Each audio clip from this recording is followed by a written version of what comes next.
사랑하는 시청자 여러분, 한 주간도 평안하셨습니까?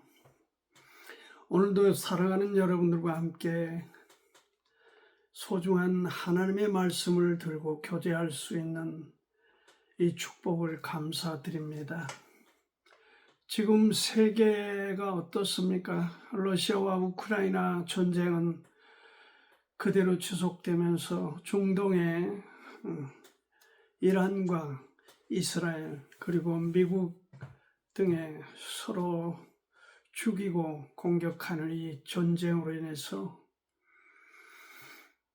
정말 아무 상관이 없는 우리 같은 사람들도 엄청난 피해를 입고 힘들어하지만은 전혀 전쟁을 일으키는 주범들은 미안해하거나 빨리 끝내서 도움을 주겠다든지 이런 생각은 정말 제가 보기에 쥐꼬리만큼도 없는 것 같습니다.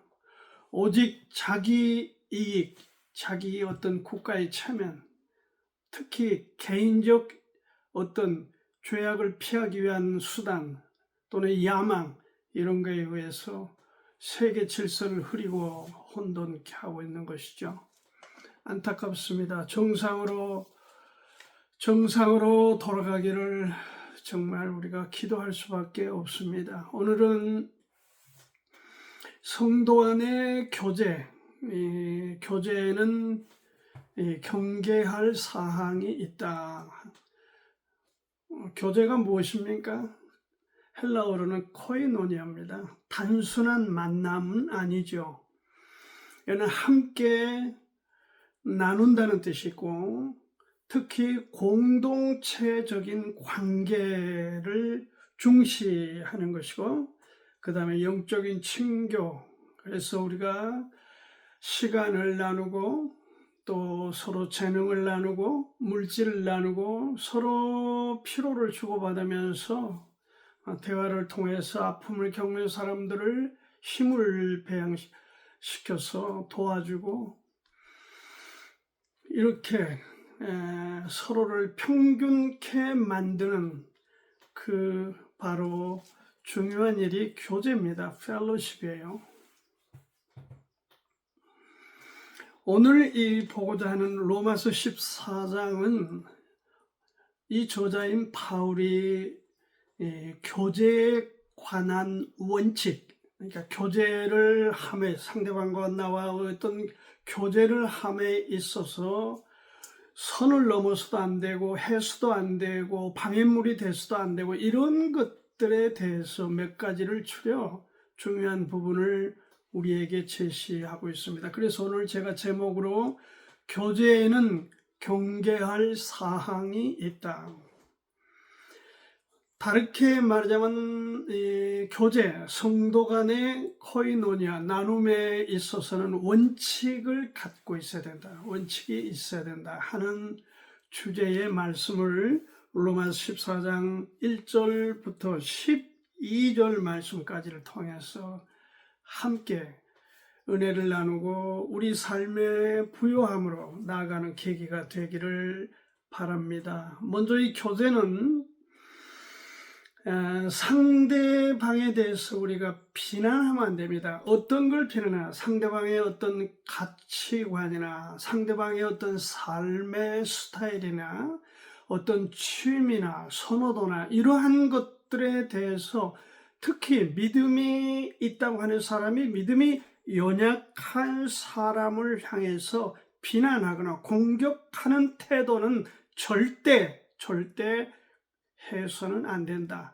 제1금기사항으로 믿음이 연약한 자를 너희가 받되 그의 의심한 바를 비판하지 말라. 믿음이 연약하면은 이런저런 세상에서 지금까지 살아오는 방식에 의해서 여러 가지들 교회 안에서 충돌되기 때문에 이것이 맞나 저것이 맞나 이런 의심을 할 수 있는 바, 그거에 대해서 비난을 하지 말아라. 비판하지 마라. 어떤 사람은 모든 것을 먹을 만한 믿음이 있고 연약한 자는 채소를 먹느니라. 믿음이 없는 사람들은 대뜸 어떤 것을 적극적으로 취하기가 어렵다. 먹는 자는 먹지 않는 자를 업신여기지 말고 먹지 못하는 자는 먹는 자를 판단하지 말라. 이는 하나님이 저를 받으셨습니다. 구원받은 그가 믿음이 연약하고 아직 초등 단계에 있을 때에 하나님이 받으셔서 이제 갓 태어난 어린아이 같은 그런 믿음이 약한 사람에 대해서 하나님이 받아주셨다면 우리가 어떻게든 믿음을 키우고 도와주는 입장에 서야지. 성숙하고 주님 안에 오래된 사람으로서 그를 정죄하고 공격하고 비난하면은 안 된다. 그러니까 상대를 비난하는 것, 그것을 교제함에 있어서 우리가 교제를 통해서 얼마나 도움을 입고 신앙 성장에 유익함을 얻습니까? 그런데 거기서 정죄함으로 대뜸 나서면은 믿음이 연약한 사람들이 실족하고 어렵게 된다. 믿음이 연약한 형제를 배려하라는 거죠. 잘 들어주고 바른 길을 정중하게 제시해주고. 왜냐하면 의심이 있는 것은 연약할 때는 정상입니다. 아니, 믿음이 성장한 사람들도 그렇습니다. 그래서 믿음이 연약한 사람들은 주님과 동행하는 입장에 있지를 못하기 때문에 이전 세상과 지금 주님 안에서의 갈등이 일어나는 것에 대해서 비난하지 말아라. 특히 음식에 대해서 어떤 이들은 모든 것을 먹을 수가 있죠. 왜? 하나님이 주셨으니까 모든 것을 먹을 수 있다라고 성경에 여기 지금 말씀하고 있어요. 의심하고 먹는 자는 정죄되었나니 이는 믿음으로 조차하지 아니한 연고라. 믿음으로 조차하지 아니하는 모든 것이 죄다. 믿음을 갖고 있는 사람은 뭐 이것도 먹고 저것도 다 할 수 있는데 의심이 된 사람들은 굉장히 주저된단 말이지. 그런 사람을 위해서 왜 그거 저거 손가락질하고 비난하면 되겠냐. 응? 서로의 주장이 다를 수 있습니다.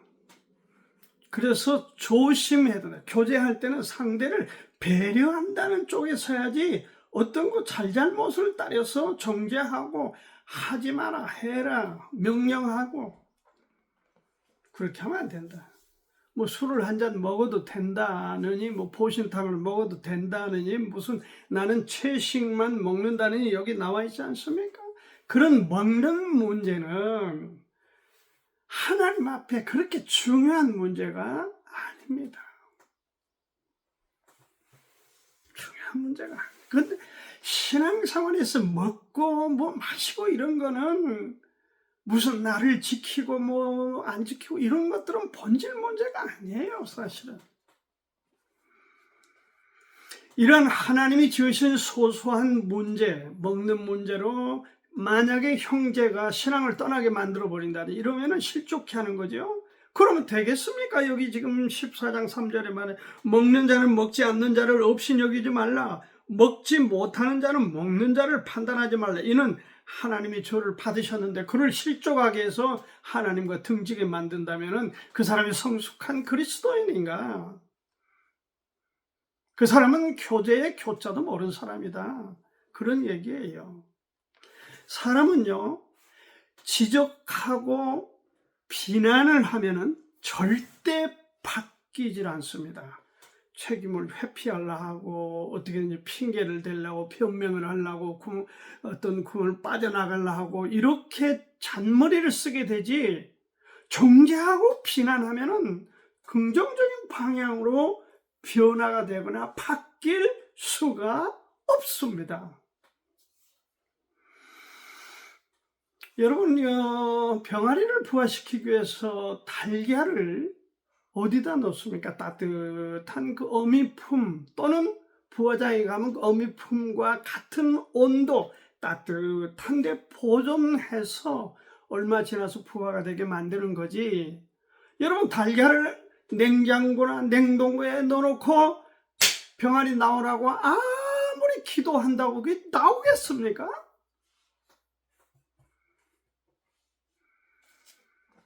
사람을 우리가 따뜻하게 대하는 방법, 그러한 어떤 길을, 그런 요령을, 그런 기술을 더 연구하고 그렇게 갖추는 게 중요하지.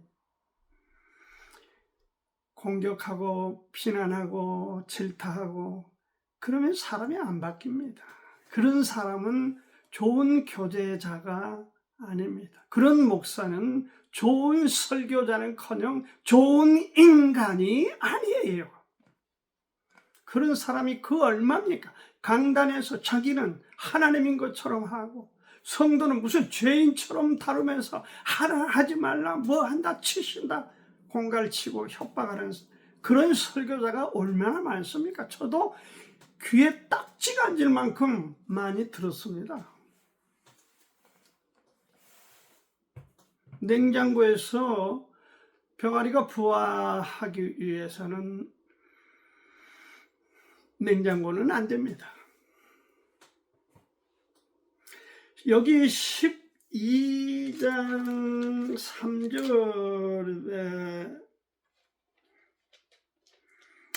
보면 12장 3절에 보면 내게 주신 은혜로 말미암아 너희 중 각 사람에게 말하노니 마땅히 생각할 그 이상의 생각을 품지 말고, 그러니까 하나님이 주시는 분량을 깊이 생각해라.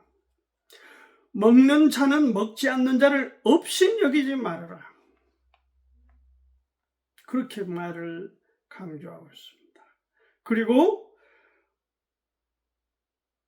먹지 못하는 자는 먹는 자를 판단하지 말라. 판단, 정말 위험한 것입니다. 판단, 이게 크리노입니다. 헬라어로. 비판하다, 판단하다, 이게 단순한 의견 표현이 아닙니다. 상대를 정죄하는, 그리고 상대방을 우열을 판단하는 그런 단어입니다. 그렇게 하지 말라는 거예요. 믿음이 연약한 사람을 너 믿음이 없어서 그래 하고 이렇게 우열을 판단하는 짓을 삼가해라, 하지 말라. 좀 전에 말씀드린 대로 우리가 강단에서 상당히 많은 사람들, 목사들이 이런 유의 설교를 통해서 성도들을, 교인들을 후리고 까고 공격하고, 그래야 변화가 되겠습니까? 그건 자기 자신을 말하고 있는 것이죠. 그래서 우리가 교제할 때 가장 중요한 것은 상대를 배려하는 것이 중요하지, 너는 틀려서 아니야 그리고 공격하고 비난하고 그렇게 해서는 절대 좋은 교제자가 아니다. 그렇게 해서는 안 된다, 버려라 하는 걸 첫째 말씀 가운데 말씀하셨습니다.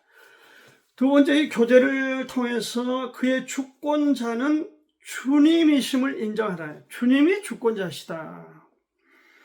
남의 하인을 판단하는 자를 아닙니다. 남의 하인을 판단하는 너는 누구냐? 그 솟는 것이나 넘어지는 것이 제 주인에게 있음에 저가 세움을 받으리니 이는 저를 세우시는 권능이 주께 있습니다. 그러니까 이를테면 내가 집 주인인데 종을 부릅니다. 옛날로 말하면 머슴이죠. 머슴을 부리는데 왜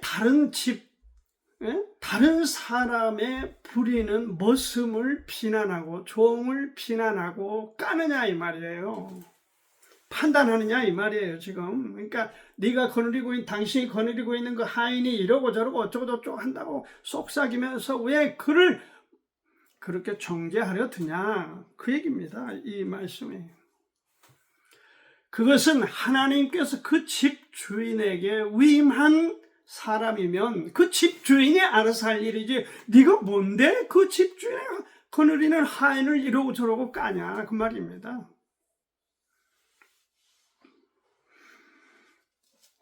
집 주인을 하나님께서 인정하셔서 그 주인에게 맡긴 사람인데 이러쿵 저러쿵 시비하지 말아라. 주인을 인도하시는 분이 주님이시다. 그러니까 주님이 알아서 하실 일이다. 다른 교회 성도들을 이러고 저러고 까지 말아라. 그것은 그에게 맡겨진 그 목사, 책임자가 다스리고 관리할 것이다. 그 얘기죠. 다른 집안의 자녀들에 대해서 비난하고 그렇게 정죄하지 말아라. 그 가장 되고 엄마 되는, 부모 되는 사람들이 교육하고 알아서 해나갈 거다. 그 얘기죠. 가족에 대해서, 성도에 대해서, 무슨 가정에 부리는 어떤 종에 대해서 구체적으로 정죄를 하고 손가락질하는 그런 투의 교제는 좋지 못한 태도다.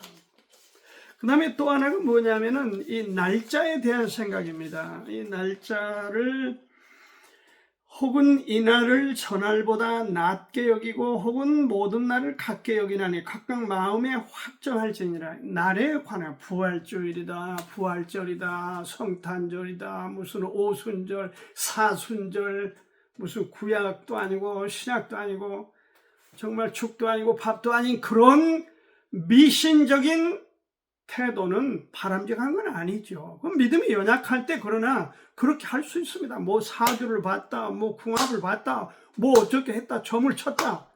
믿음이 없으니까 구원받았다 하지만 거기 가서 불안하니까 믿음이 의심이 되니까 그럴 수 있는데 그걸 비난부터 하면은 달라지겠냐?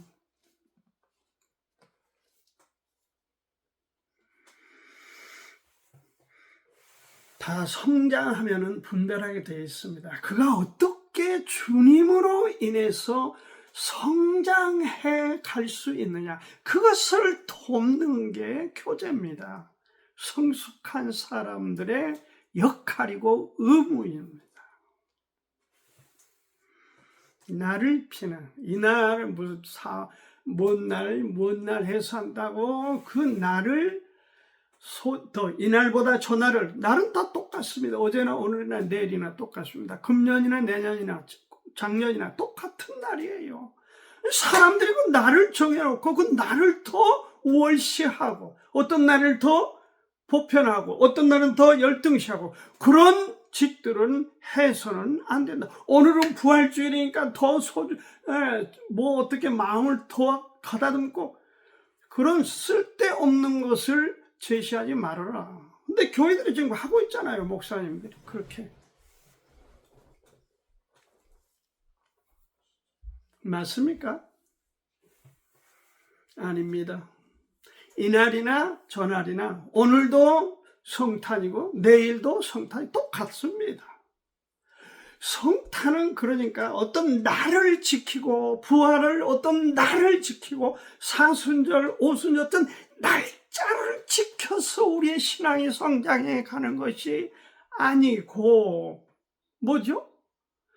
예수 그리스도의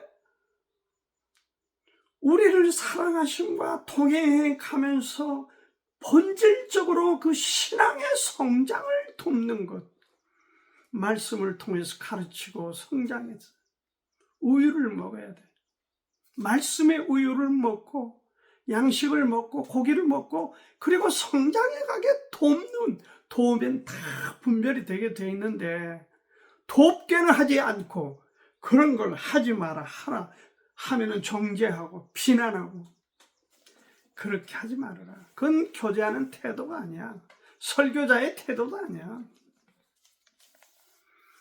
결국 우리가 뭘 하든지 살든지 죽든지 우리가 주님의 것이기 때문에 그 주님 주권을 인정하면서 성장하는 것을 돕는 것이 건강한 교제고 그런 교제가 이루어지는 교회가 건강한 교회지.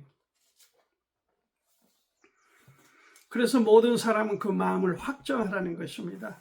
그래서 여기 배자라고 하는 사람은 모든 사람은 그 마음에 확정할 거라. 확정해라. 여기 5절에 혹은 이날을 저날보다 낮게 여기고 혹은 모든 날을 같게 여기나니 각각 자기 마음대로 확정하라. 뭘 확정하라?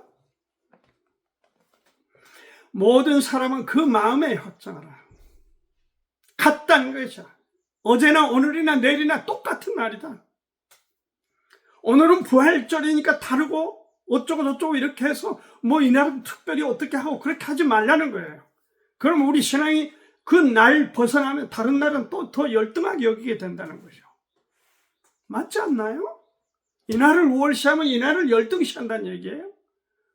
어떻게 우리가 그렇게 삶이 균형이 그렇게 되면 되겠어요? 그래서 하인을 비난하는 일, 남의 가정의 자녀를 비난하는 일, 교인을 비난하는 일, 이런 일은 삼가해라, 교제자는. 그리고 이날을 전날보다 낮게 여기거나 뭐 열등하게 여기거나 그런 짓도 삼가해라. 똑같은 날이다. 하나님이 주신 거다. 하나님으로 인한 믿음을 확증하라. 그렇게 말씀드립니다. 칼빈은 말하기를 모든 사람은 그 마음에 완전히 납득될 것이다. 무엇으로 납득이 되냐? 이날과 저날이 같다. 미신화하지 말아라. 무속화하지 말아라. 4월 초팔이라고 절에 가서 그날 뭘 어떻게 등을 달고 돈을 얼마를 주고 돌아와서 1년 내내 자기 멋대로 자기 생각대로 죄짓고 그렇게 살 그런 이방인의 종교 행태처럼 하지 말아라. 그 얘기입니다. 그 얘기예요. 루터는 뭐라고 한 줄 아세요? 각자는 자기의 의견이나 사상에 확실하라, 그렇게 말했어요. 그러니까 그의 마음, 그의 생각 속에 신앙을 심어주는 게 중요하지, 그의 하인을 비난하고 그의 나를 지킨다 안 지킨다 이런 문제를 갖고 얘기하는 건 안 된다. 얼마 전에 여의도 순복음교회에서 부활 연합예배인가요? 뭐 그런 타이틀로 대통령도 참여해서 이렇게 했던 걸 보는데, 거기에 그 소강석 목사인가요? 그분이 조금 제가 듣기에도 오버 액션을 한 거는 사실이에요. 대통령을 너무 과하게 소개하고 이런 것 때문에 또 다른 사람들이 그를 비난했어요. 그런데 그 유튜브 올라온 게 하나 있어서 보았습니다. 그분이 누구냐면은 정동수 목사라고 하는 분인데, 굉장히 비난을 하고 설교 제목으로 소강석 목사 목사를 지칭해서 타이틀 설교 제목을 잡았어요. 그렇게 해도 되느냐 이거죠. 근데 난 아니야, 태어나서 특정인을 설교 제목으로 삼는 사람은 또 처음 봤습니다. 하나님의 말씀을 전한다는 설교자가 특정인 지금 어떤 목사의 타이틀을 해서 설교 제목으로 잡는 건 제 생애 처음 봤어요. 참 특이한 거예요. 제가 일전에 그분의 메시지를 듣고 크게 실망해요. 고성국이라고 하는 그 극단 보수 세력이죠. 그 다음에 저 강원지사 누구죠? 그 사람도 그렇죠. 같은 사람. 그분들 강단에 세워가지고 무슨 예배 시간에 설교를 한답시고 하는 거 들어봤습니다. 제가 원래 기가 막히고, 그분은 또 공공연하게 뭐 이승만 대통령 동상을 만들어 참여하자, 성도를 선동하고 자기도 참여하겠다. 그 동상이 무슨 의미가 있죠? 정동수 목사님, 자신은 극단 오른쪽에 있으면서 또 다른 어떤 목사가 양이 안 차니까 비난한단 말이죠. 참 가관입니다. 제가 한국 교회 목사님들 정말 정신 차려요. 성도들이 보고 뭘 배우는지 모르겠어요. 근데 거기 댓글에 좀 보니까 뭐 목사님 축복이다, 은혜가, 아이고 참. 제가 볼 때 그 나물에 그 밥에 그 나물 뭐 그렇게 말합니까? 걱정입니다. 정말 앞으로 걱정이에요. 남을 비난하는 태도는 버려야 됩니다. 무슨 하인을 비난하고 어떤 날짜를 월시하는 걸 이러고 저러고 하는 거예요. 그래서 주권자는 주님이시다 하는 것을 인정하도록 가르치는 것입니다. 성숙한 사람, 미숙한 사람. 주권자는 주님이며 특정 목사도 아닙니다. 그가 주장하는 어떤 이론도 아니에요. 그다 헛것들이에요. 헛것이에요. 남의 말을 할 때는 조심히 덕을 세우면서 하되, 제가 볼 때는 부정적인 그런 얘기를 쉽게 하지 말라. 그런 얘기하고도 같습니다. 마지막으로 한 가지 간단하게 말씀드립니다. 교제할 때는 자신을 돌아보는 자세를 가져. 나도 그럴 수 있다. 나도 연약하다. 나도 넘어질 수 있다. 예, 섰다는 자는 넘어질까 조심하라고 하셨어요. 나도 조심해. 자신은 예수님인 것처럼 상대의 부정적인 면만 들추고 그를 업신여긴다. 그러면 되겠습니까? 동등한 형제다. 그가 목사든 아니면 초신자든 상관없습니다. 똑같은 하나님 앞에 인격체요 소중한 영혼입니다. 그래서 모두가 심판 때 하나님 앞에 서게 된다라고 말씀하고 있습니다. 심판 때. 그렇죠.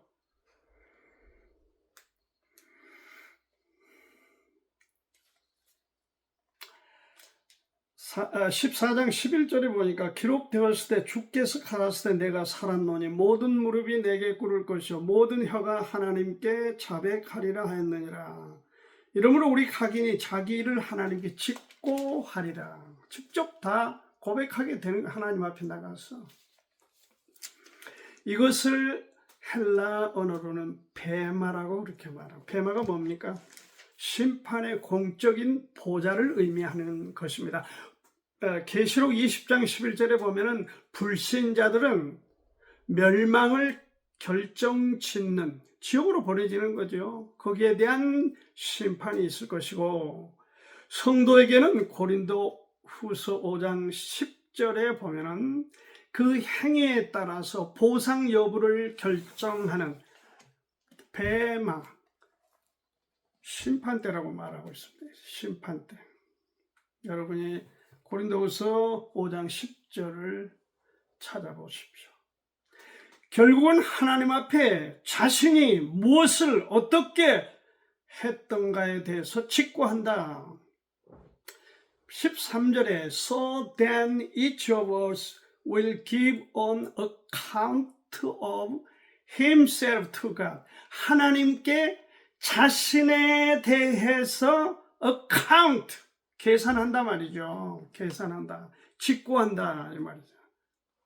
그래서 우리가 상대적인 관계인 주님 안에 지체들에 대해서 연약하냐 이거 하지 말고 상대적이 아닌 어떤 절대적인 관계인 주님과의 관계에 있어서 내가 어떻게 세팅을 받아서 어떻게 삶을 살아가야 되는가. 첫째로가 중요한 것은 자신을 돌아보라는 것. 자신을 여기 직고하게 되니까. 너도 직고하는데 믿음이 너보다 연약하다고 비난하고 그러면 되겠냐? 그러면 교제가 안 된다. 그래서 오늘 교제에 관한 3가지를 말씀을 드렸습니다. 자신을 항상 의식하고 교제하자. 나도 연약하다. 나도 넘어질 수 있다. 나도 죄를 지을 수 있다. 나는 뭐 하나님인 것처럼 자꾸 얘기를 하고 상대방을 죄인 취급을 하면 되겠냐. 저는 그런 설교를 하는 목사를 제일 싫어합니다. 자기는 대단한 것처럼 자꾸 얘기를 해요. 그 말은 뭐냐면 거꾸로 말하면 자기는 대단하지 못하다는 거예요. 컴플렉스예요.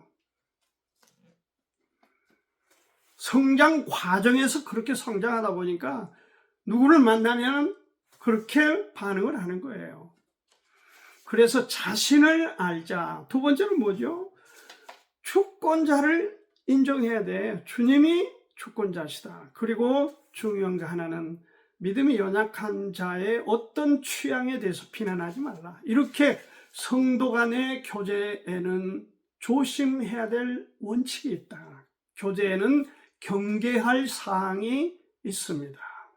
라는 주제로 여러분과 말씀을 나눴습니다. 여러분을 축복합니다.